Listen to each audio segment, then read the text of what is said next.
할렐루야. 드디어 우리 주변에까지 코로나19가 위협을 하고 있습니다. 특별히 조심하시기 바랍니다.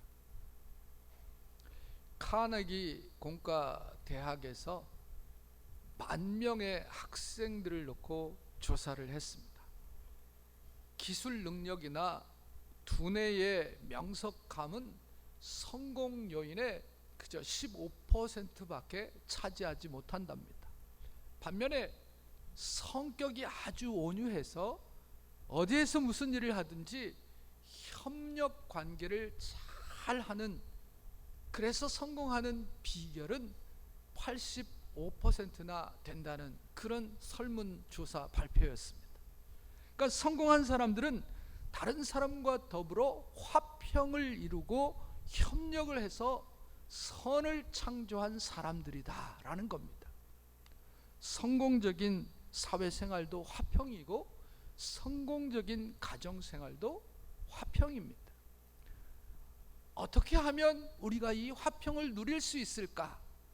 이것은 우리가 인생을 복되게 살고 싶어 하는 그 우리의 열망을 담는 것인데, 아마 모두가 다 바라고 있는 바람 중에 하나일 것입니다. 히브리 사람들의 개념을 보게 되면 히브리 사람들에게 있어서 최고의 축복은 돈이 아닙니다. 히브리 사람들에게 있어서 최고의 축복은 그들이 말하는 샬롬입니다. 평화. 그래서 우리랑은 조금 다른 것 같습니다. 우리는 인사말을 해도 대부분 새해에는 새해 복 많이 받으세요, 돈 많이 버세요, 언제부턴가는 유행이 된 말이 부자 되세요. 이 부자 되세요라고 하는 이 말이 제가 광고에서 보면서 저는 좀 유치해서 저게 광고가 되겠나 이렇게 생각을 했는데, 사람들은 그렇게 얘기하는 것을 상당히 좋아하는 것 같습니다. 왜냐하면 한국 사람들의 이 복의 개념이 굉장히 물질적인, 물량적인 것이 많아서 그런 것 같습니다. 그런데 성경에 뿌리를 둔 것은 돈이 복이 아닙니다. 성경의 뿌리는 샬롬이 복입니다. 그러니까 화평이 복입니다. 잠언에도 보게 되면 늘 강조하는 게 뭡니까? 마른 떡 하나를 놓고도 화평하는 것이 그 욕심스럽게 서로 싸우는 것보다 낫다는 겁니다. 진수성찬 차려놓고 말이죠, 육선이 가득한 그런 상을 받고도 싸움질하는 그 가정보다는 마른 떡 하나 가지고도 화평하는 그 가정이 낫다는 거지. 최고가 뭐라고요? 화평입니다. 샬롬. 이 샬롬이라고 하는 말은 원래 완전한 복이다, 그렇게 이해를 하면 됩니다. 우리가 온전한 복을 위해서 물질이 필요 없다, 이렇게 성경은 말하고 있지 않습니다. 샬롬의 상태가 중요하다, 그렇게 말씀하는 거지. 예를 들면 건강도요, 무조건 건강한 것이 좋으냐, 그건 축복이 아닙니다. 그냥 무조건 건강하면 되냐, 그게 아니고요, 건강이 샬롬이라고 하는 상태에 놓여 있을 때 그게 좋은 건강이라는 거지. 예를 들면 아무리 좋은 침대를 살 수 있어도요, 건강이 없으면 거기서 잠을 못 자는 거예요. 제대로 잠을 못 잡니다. 여러분, 아픈데 무슨 좋은 침대가 무슨 소용이 있어? 오히려 방바닥에 내려와 가지고 찬 마룻바닥에 등을 대고 자는 사람들이 더 많다 그래요. 그러니까 성경의 핵심은 얼마나 좋은 침대를, 집을, 차를, 그런 것을 살 수 있느냐, 그러니까 소유의 접근이 아니고 얼마나 깊은 잠을 잘 수 있느냐, 얼마나 평안한, 얼마나 화평할 수 있느냐, 그것을 말하는 겁니다. 그게 샬롬입니다. 잠언 14장 30절에 마음의 화평은 육신의 생명이라 그랬어요. 마음이 즐거워야 밝은 얼굴을 가질 수 있고, 마음이 편치 않은 사람은 그냥 기가 꺾여 사는 거지. 사람이 화평이 없고 불화하게 되면요, 불평하게 되면 모든 것을 악으로 몰아가기 참 쉽습니다. 또 다른 사람이 한 일에 대해서 악평을 하고 아주 비열한 감정을 표출함으로 스스로 인생을 그렇게 어렵게 힘들게 그르치는 그런 경우들을 우리가 속속 보게 됩니다. 여러분, 믿음은 능력입니다. 그러므로 믿음이 있는 곳에는 능력이 있기 때문에 많은 열매가 있고 결국 승리가 있습니다. 한마디로 말해서 믿음에는 생산성이 있다는 것입니다. 믿음이 많은 것들을 만들어내는데 그 가운데서 하나가, 아주 중요한 하나가 화평이다라는 겁니다. 오늘 성경에 보게 되면 믿음의 결과가 화평이라는 겁니다. 1절 말씀을 보십시오. 그러므로 우리가 믿음으로 의롭다 하심을 받았으니 우리 주 예수 그리스도로 말미암아 하나님과 화평을 누리자. 믿음의 결과 화평을 누리게 됐다, 이 말씀 아닙니까? 우리의 과거는 어떻습니까? 우리가 읽지는 않았습니다만 오늘 보면 10절 말씀을 보게 되면 곧 우리가 원수 되었을 때 그렇게 말씀하고 있습니다. 우리는 죄로 말미암아 하나님과 원수가 되었습니다. 우리 안에는 화평이 없었습니다. 그래서 어떤 의미에서 인간은요 근본적으로 하나님을 떠나 있으므로 화평이 없습니다. 그런데 믿음으로 말미암아 하나님이 우리에게 화평을 주신 거예요. 이 화평을 우리가 다 가지고 있는 사람이기 때문에 우리가 잘 느끼지 못해서 그렇지요. 여러분, 화평이 없는 사람의 삶을 옆에서 잠시 구경해 보면 예수 믿는 사람들이 갖는 화평이 바로 이런 것이로구나 하는 것을 우리가 금방 알 수 있습니다. 여러분, 세상에서 제일 중요한 것이 뭡니까?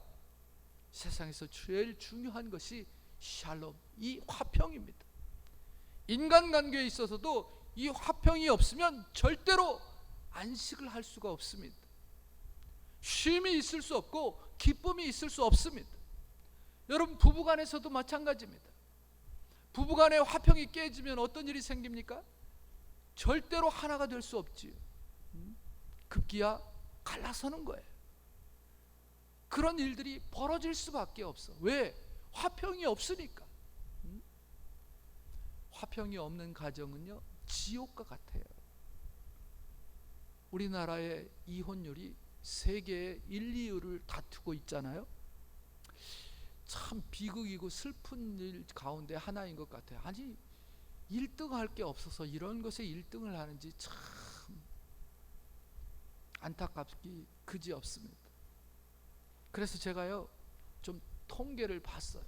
통계를 보니까 작년에 우리나라에 결혼한 그 숫자가요, 결혼을 한 숫자가 23만 9,200쌍이 결혼을 했대요.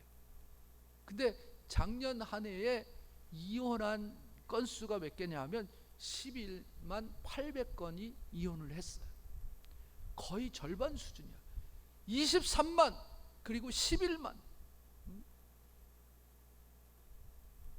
엄청나게 많은 퍼센테이지잖아요. 물론 그 사람들이, 결혼한 그 사람들이 이혼한 게 아니야. 기존에 살던 사람들이 이혼을 했지. 많은 퍼센테이지게. 우리나라 교도소에 수감되어 있는 재수자들이 말이죠 5만 명에서 6만 명, 많을 때는 7만 명 이렇게 된대요. 그 이상 더 있는지 잘 모르겠는데 제가 찾아본 거에 의하면 그렇습니다. 그런데 그 가운데 이 6만 명 중에 10,000명이요 소년범, 소년원에서부터 시작을 했다는 거야. 재수자 중에 많은 사람들이 소년원서부터 시작을 했다는 거예요. 그러니까 어렸을 때서부터 범죄를 저질러서 소년 교도소에 갔다는 거예요. 이 소년원, 그 소년 교도소에 간 사람들을 많이 만나본 사람들의 이야기를 들어보면요, 그 뿌리가 어디에 있냐 하면 부부의 이혼에 그 뿌리가 있다는 겁니다.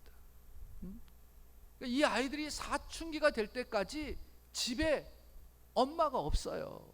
집에 어머니가 없는 거예요. 그러니까 자기의 속 이야기를 허심탄회하게 이야기할 수 있는 그런 어머니가 있어야 되는데 집에 엄마가 없더라는 거예요. 18살, 19살 될 때까지 부모가 없어요, 집에. 그러니까 그냥 나가는 거야. 그래서 집을 나가게 되고, 한 번 나가고 두 번 나가다 보면 10중 8구 범죄에 연루되어지게 되어져 있다는 겁니다. 그러니까 부모의 이혼이 자녀의 가출을 낳는 겁니다. 가출하는 아이를 이렇게 다 불러갖고 조사를 한 그 데이터를 보면요, 20명을 물어보면 20명 다, 30명을 물어보면 30명 다 100% 어머니가 집에 없는, 가정이 깨진 자녀들이라는 거예요. 그래서 부부의 이혼은 100% 아이의 가출을 낳고, 이 아이의 가출은, 이 자녀의 가출은 한두 번 지난 후에 무조건 범죄를 낳고, 또 이 범죄는 곧 사회적 파탄을 낳게 된다는 겁니다. 그 뿌리가 어디에 있냐? 가정의 화평에 있다는 거예요. 가정이 화평하면 부모가 갈라서겠어요? 그렇지 않잖아요. 이게 굉장히 중요한 일입니다. 모든 것이 다 여기서부터 시작되는 거예요. 나라와 나라 사이도 마찬가지입니다. 국가 간에 서로 화평이 있어야지, 그렇지 않으면 전쟁의 소용돌이에 말리게 되어져 있는 거예요. 여러분, 전쟁 우습게 생각하지 마세요. 무슨 애들이 무슨 컴퓨터 게임이나 전쟁이 재밌는 거지, 이 전쟁은요 죽고 사는 문제입니다. 가족을 잃는 문제예요. 팔다리가 잘려나가는 그런 이야기라니까요. 그래서 전쟁을 겪었던 사람들은 결사적으로 평화에 대한 갈구를 하고 있습니다. 직장도 마찬가지입니다. 여러분, 어떤 사람이 직장에서 그만두었어요. 잘렸는지 퇴직서를 내고 퇴직을 했는지 모르지만, 그러면 사람들이 와서 묻습니다. 왜 그만뒀냐고. 왜 그만뒀냐고. 많은 경우가 왜 그만뒀겠어요? 돈 때문이냐고요? 일이 힘들어서 그렇다고요? 여러분, 많은 경우가 갈등입니다. 갈등. 상사와의 갈등, 그리고 동료와의 갈등. 보기 싫은 그 사람을 하루 종일 앉아서 봐야 된다는 거야. 꼴도 보기 싫은 그 미운 그 친구를 그렇게 봐야 된다는 거예요. 화평이 없는 거예요. 돈이 문제가 아니에요. 그 좋은 직책, 그 좋은 보수, 그거 다 필요 없다는 거예요. 중요한 게 뭡니까? 화평입니다. 그 안에 화평이 있어야 되는데 없으니까 사표를 내고 그만두는 겁니다. 교회도 마찬가지죠. 평탄한 교회에서 신앙생활 한 사람은 그것이 얼마나 큰 복인지 몰라요. 여러분, 우리 수빅 한인교회에서 신앙생활하는 것을 복으로 아시기 바랍니다. 싸움이 있는 교회가 가끔씩 있어요. 싸우는 교회는 은혜가 사라집니다. 능력도 사라지고요, 우리 삶 가운데 축복이 다 사라져버려요. 우리의 삶 속에 평탄함이 사라지면 그때 가서야 이 평탄함이 우리의 삶 속에 얼마만큼 큰 영향을 미쳤는가, 그걸 깨닫게 되지요. 사업도 안 되고요, 자녀들도 잘 안 되고요, 가정도, 평화도 다 깨져버립니다. 여러분, 이게 굉장히 중요해요. 교회가 평안해야 돼요. 교회가 평안하면요, 사업도 잘 되고 자녀도 잘 되고, 하나님께서 그렇게 인도해 가셔요. 그래서 성경에 보게 되면 예루살렘의 평안을 위해서 구하라 그랬어요. 그런 자가 형통하리로다 했거든요. 이 정도 얘기하면 평화가 얼마나 중요한가, 이 화평이, 이 샬롬이 얼마나 중요한가를 여러분들이 아셨으리라 믿습니다. 이 평화 누가 주죠? 하나님이 주시는 겁니다. 하나님께서 믿음이라고 하는 크나큰 축복을 통해서 믿음의 열매로서 우리에게 이 화평을 주시는 겁니다. 로마서의 주제는 믿음으로 의롭다함을 얻는 겁니다. 믿음으로 의롭다 하심을 얻은 사람은 하나님과 화평을 누리게 된다, 이것을 말씀하고 있습니다. 화평을 누리자, 이것이 오늘 말씀의 주제입니다. 어떻게 하면 우리가 화평을 누릴 수 있을까? 화평은 하나님께로부터 오는 것입니다.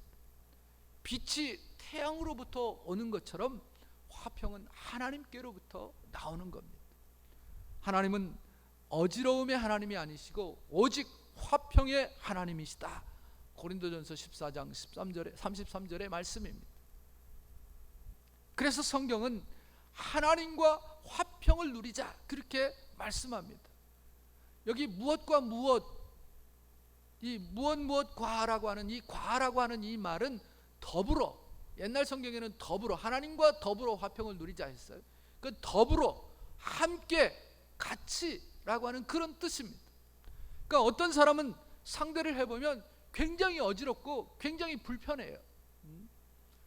그런 사람은 우리가 함께 지내기가 진짜 곤란하잖아요.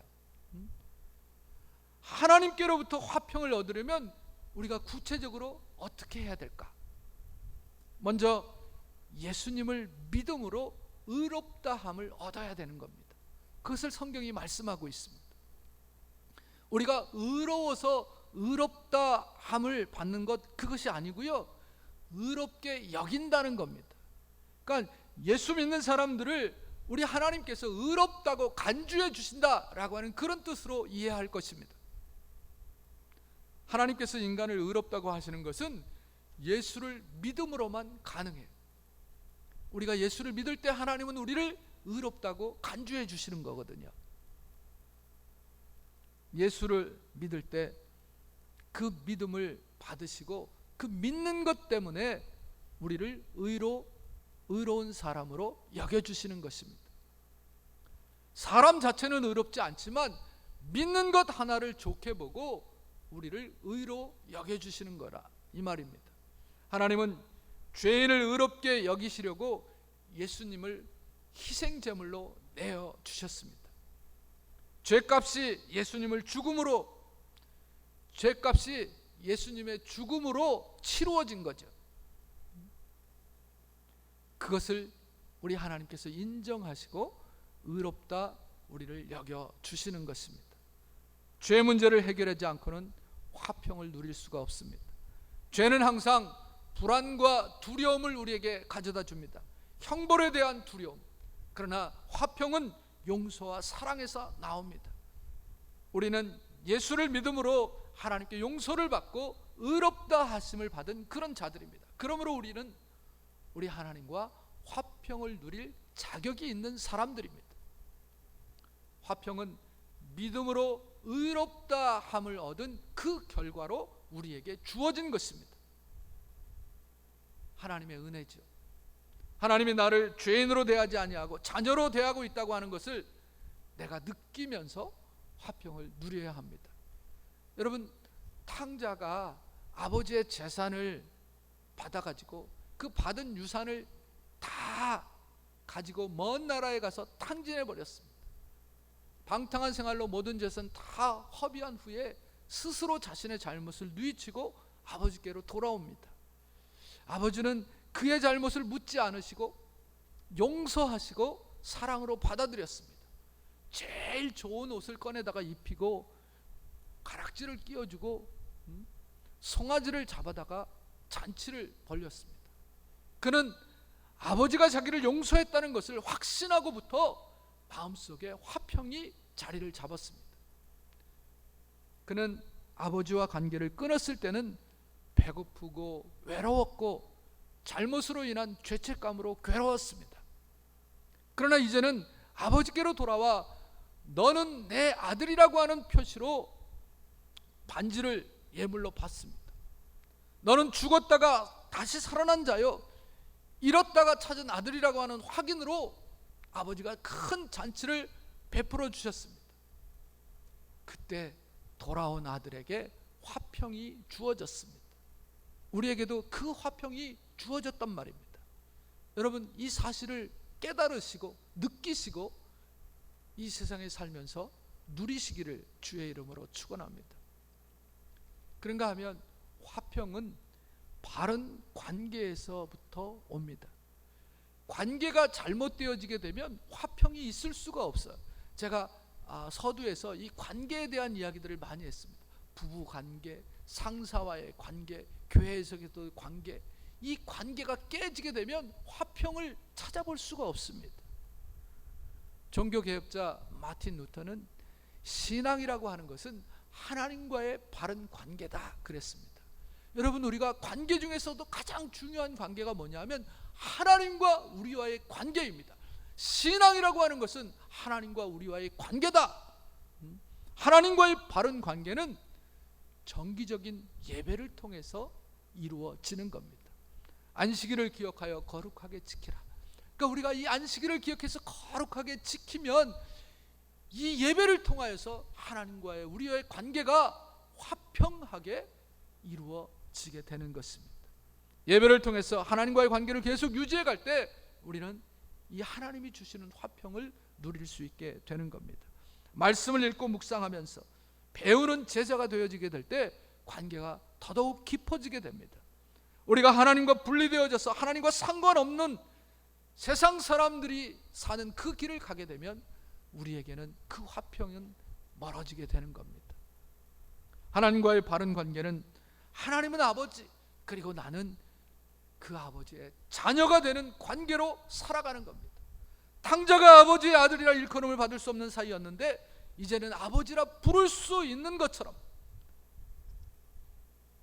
하나님께서 우리에게 너는 내 아들이다, 그리고 우리는 우리 하나님이 우리의 아버지시다 라는 관계로 나아가게 될 때 거기에 화평이 생겨나게 되는 겁니다. 80세 노인이 병원에 가서 진찰을 받았어요.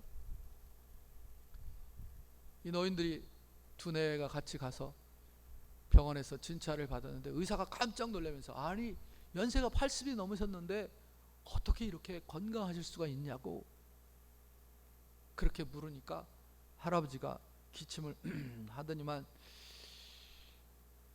글쎄요 선생님, 제가 결혼을 할 때 아내랑 같이 약속한 것이 있는데 혹시 우리가 마음이 언짢아서 서로 싸우게 되면 당신은 부엌으로 가고 나는 바깥으로 나가서 산책을 하고 돌아오리라 그랬는데 결혼할 때 그 약속을 하고 지금까지 혹시 마음이 언짢고 혹시 불평불만할 것이 생겨나게 되고 아내에 대해서 남편에 대해서 언짢은 일이 생기게 되면 그냥 자신은 바깥으로 나가서 산책을 했다는 거야.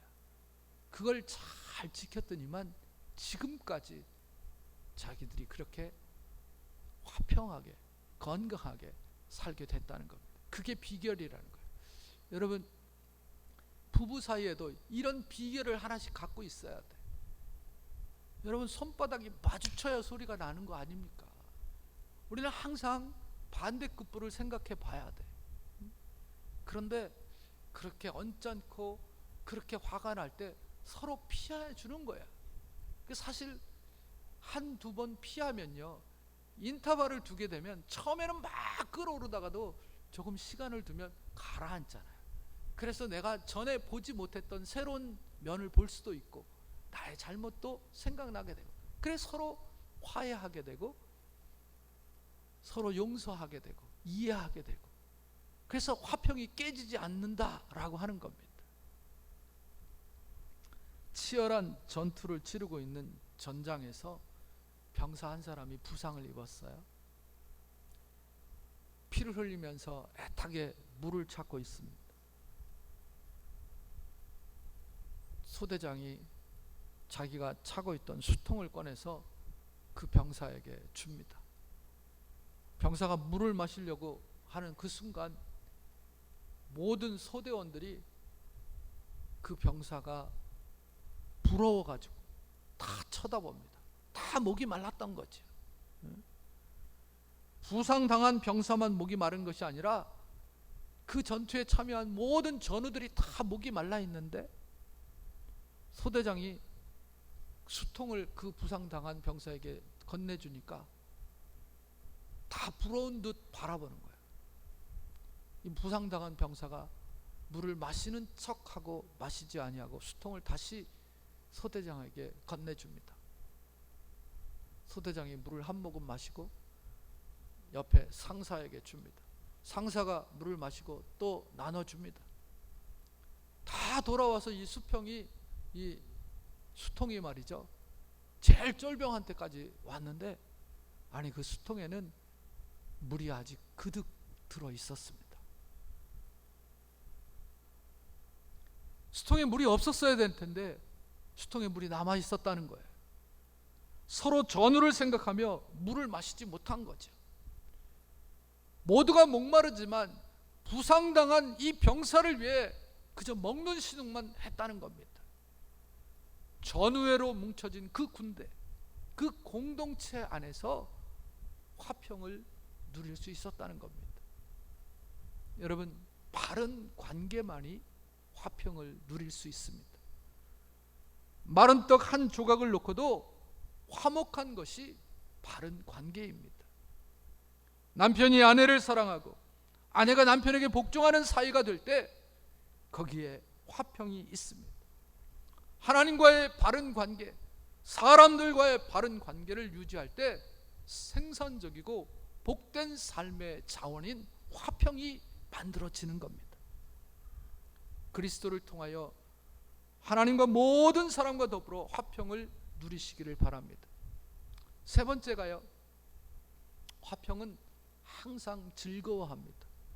오늘 본문 말씀에 보면 2절에 또한 그로 말미암아 우리가 믿음으로 서 있는 이 은혜에 들어감을 얻었으며 하나님의 영광을 바라고 즐거워하느니라 했습니다. 화평한 사람은 화평을 즐기면서 앞에 있는 영원한 약속과 이루어질 미래를 바라보면서 즐거워한다는 거죠. 그러니까 참 기쁨이라고 하는 것은 미래지향적입니다. 예수를 믿음으로 하나님과 화평을 누리는 사람은 영원한 미래의 축복을 기다리는 거죠. 3절 4절 말씀에 보면 다만 이뿐 아니라 우리가 환난 중에도 즐거워하나니 이는 환난은 인내를, 인내는 연단을, 연단은 소망을 이루는 줄 알미로다 그랬어요. 여기 3절 볼까요? 환난 중에도 즐거워한다 했는데요, 환난 중에 왜 즐거워해야 돼요? 우리는 환난이 끝이다 이렇게 생각하는데 환난이 끝이 아니라는 것을 알기 때문에 즐거워한다는 거예요. 환난이 뭐예요? 지금 이 순간에는 환난이지만 과정이다라는 거죠. 과정. 여러분, 이스라엘 백성들이 출애굽을 해서 광야에 가잖아요. 가나안 땅에 들어가기 전까지 광야 생활을 합니다. 근데 이 광야의 길, 광야 생활은 일종의 과정이야. 어디 가기? 하나님이 약속한 적과 꿀이 흐르는 가나안 땅을 가기 위한 과정입니다. 그런데 가만히 보게 되면 이스라엘 백성들이 그 광야에서 계속 불평을 하는 겁니다. 길이 안 좋다, 마실 물이 없다, 뭐 먹을 양식이 없다, 아니 만나만 먹으니까 이거 정력이 달려서 못 살겠다. 이게 계속해서 이스라엘 백성들이 하나님께 불평 불만을 내쏟습니다. 끝없는 불평을 하죠. 그 성경을 읽다 보면 우린 속이 터지죠. 왜 속 터지죠? 우리는 아니까. 우린 결과를 알잖아요. 아니 뭐 이런 사람들이 다 있어. 왜 자꾸 광야에서 원망을 해? 이건 과정인데 그저 입 다물고 가야지. 아니 원망을 한다 할지라도 가나안 땅에 들어가서 하나님이 적과 꿀이 흐르는 가나안 땅이라 했는데 가나안 땅에 들어가 가지고 아니 가나안 땅에 젖이 어디 있습니까? 꿀이 어디 있습니까? 이렇게 불평을 하면 이해가 될 것인데 들어가지도 않고 가는 과정에서 길목에서 불평하고 힘들다고 투덜대고 있으니 말이죠. 이해가 되질 않잖아요. 근데 여러분, 우리도 마찬가지입니다. 환난이 오면 과정인데, 진행형인데 우리가 불평하고 살잖아요. 기다려야지. 환난 중에도 즐거워해야 돼요. 왜 그렇습니까? 마지막에 소망을 이루는 줄 알기 때문에 우리는 즐거워해야 된다 이 말입니다. 이 의미를 우리가 바로 이해하면 어떤 환난이 와도 어떤 고난이 와도 참을 수 있습니다. 우리는 길을 보는 게 아니라 끝을 보는 사람들이기 때문에 그렇습니다. 미래를 바라보고 즐거워하는 사람은 환난 중에도 즐거워하는 것입니다. 이 사람은 앞으로 될 일을 알기 때문에 즐거워하는 거예요. 아무리 환난이 있어도 결국은 소망을 이루는 것을 압니다. 화평한 자만이 환난의 의미를 알고 즐거워하지요. 불화한 사람은요, 화평하지 않은 사람은 이걸 못 깨달아요. 화평이 없는 사람은 환난을 당하게 되면 부하가 치밀어 갖고 말이죠, 화병이 나는 거예요. 그래서 일을 점점 복잡하게 만들어 가는 거지. 그러나 화평한 사람은 환난을 당할 때 내가 이 환난을 통해서 더욱 성장하게 되고 결국은 소망을 이루게 된다 생각하기 때문에 환난 중에도 즐거워하는 것입니다. 그 다음 말씀 보면 환난은 인내라고 하는 것은 아주 질긴 힘이 인내입니다. 여러분, 마라톤 선수가 훈련하는 것을 보면 허리에 다리에다가 모래주머니를 차고 말이죠, 산악지대를 오르고 내리고 해요. 그걸 왜 그렇게 힘들게 해요? 그걸 왜 이렇게 힘들게 하냐고요? 그래야 근육이 강화되고 그래야 심장이 튼튼해져서 잘 달릴 수 있기 때문에 그렇게 모래주머니를 차고 산악지대를 오르락내리락 하는 거라고요. 역도 선수들이 왜 자꾸 그 무거운 것을 들어? 그것이 일종의 환난으로 생각할 수 있을 것입니다. 왜 못하러 그 무거운 것을 들겠습니까? 아니, 가벼운 거 들고 말이죠, 훈련하는 사람이 있어요? 없잖아요. 플라스틱으로다가 이만한 엽기 만들어 갖고 이렇게 버쩍버쩍 200번 들었어 300번 들었어 자랑한, 그게 무슨 소용이에요? 점점 무거운 것을 들잖아요, 역도 선수들이. 무거운 환난을 당해야 더 훌륭한 선수가, 더 훌륭한 사람이 된다는 거죠. 무거우면 무거울수록 근육이 생기잖아요. 여러분, 팔에 근육이 없는 사람들 왜 근육이 없어요? 맨날 맨손 체조만 하니까 근육이 없지. 아령이라도 하나 들고 해봐요. 알통이 배기는 거 아닙니까? 아니, 하나님이 알통을 주시겠다는데, 하나님이 그 어떤 환난과 어려움과 고통 가운데서 이길 수 있는 그런 알통을 우리에게, 근력을 우리에게 주시겠다고 하는데 그걸 왜 자꾸 마다하는 거예요?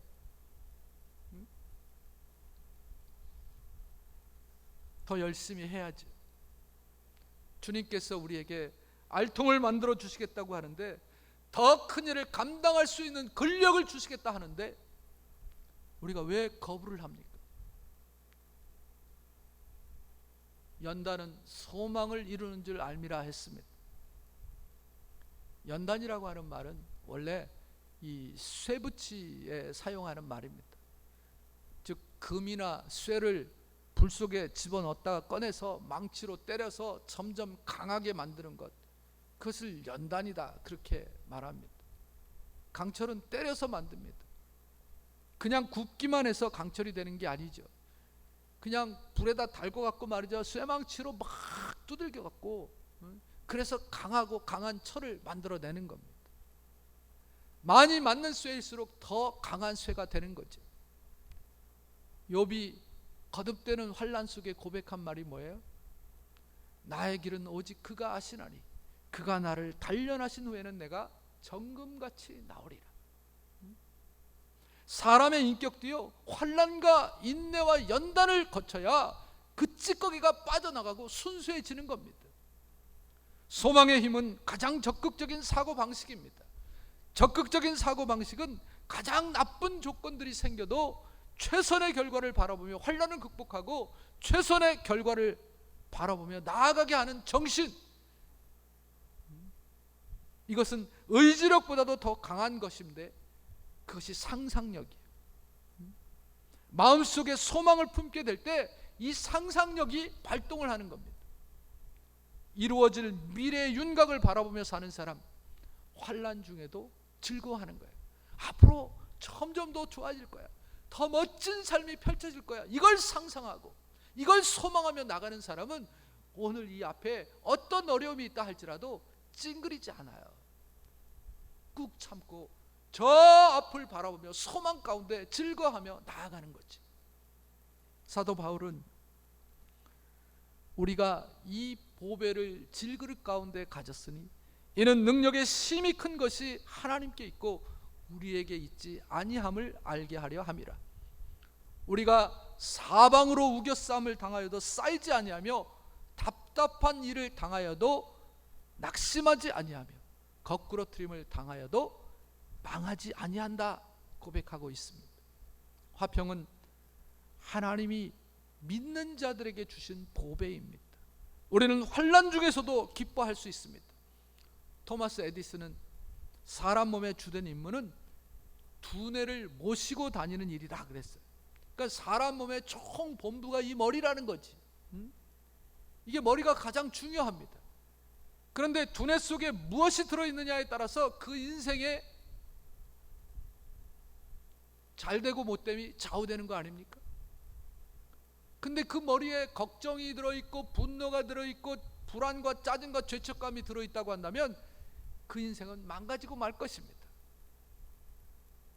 어느 가정이나 사무실이나 가보면 쓰레기통이 있습니다. 쓸모없는 것들을 그 쓰레기통에, 휴지통에 버리지요. 사람은 살아가면서 머리를 산만하게 하는 것, 쓰레기 같은 생각들을 수시로 버려야 됩니다. 그렇지 않으면 우리 두뇌는 쓸모없는 쓰레기들로 꽉 차 있게 되어져 있습니다. 머리가 하늘을 향하고 있듯이 사람의 머릿속에는 언제나 하늘을 향한 소망으로 가득 차 있어야 됩니다. 저와 여러분의 머리에는 그 하나님을 향한 소망으로 가득 차 있기를 바랍니다. 이스라엘 사람들은 아침이나 저녁이나 만나게 되면 샬롬하고 인사를 합니다. 어떤 사람을 축복할 때도 샬롬이라고 복을 빕니다. 화평이 당신과 함께 하기를 바란다는 뜻입니다. 화평은 하나님께서 그리스도를 믿는 자에게 주시는 것입니다. 하나님과의 화평, 이웃과의 화평, 나 자신과의 화평, 이 화평을 누리는 저와 여러분이 되시기를 주의 이름으로 축원합니다. 하나님 감사합니다. 오늘도 우리를 사랑하셔서 귀한 하나님의 말씀을 들려주셨는데 우리들이 이 말씀을 잘 깨닫게 하여 주시옵시고 믿음으로 예수 그리스도를 통하여서 우리에게 허락하신 이 화평을 하나님과 함께 누릴 수 있는 사랑하는 성도들이 되게 하여 주옵소서. 예수님의 이름으로 기도 올리옵나이다. 아멘. 우리 다 일어나셔서 찬양합니다.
지금은 우리 주 예수 그리스도의 은혜와 우리 하나님 아버지의 무한하신 사랑하심과 성령님의 감화 감동 위로교통 축복하심이 오늘 하나님 앞에 나와 말씀 듣고 돌아가는 성도들 머리머리 위에와 저들의 가정과 일터 위에 이 나라와 이 민족 내 사랑하는 조국 위에 세계 선교 위에 영원토록 함께 계실지어다.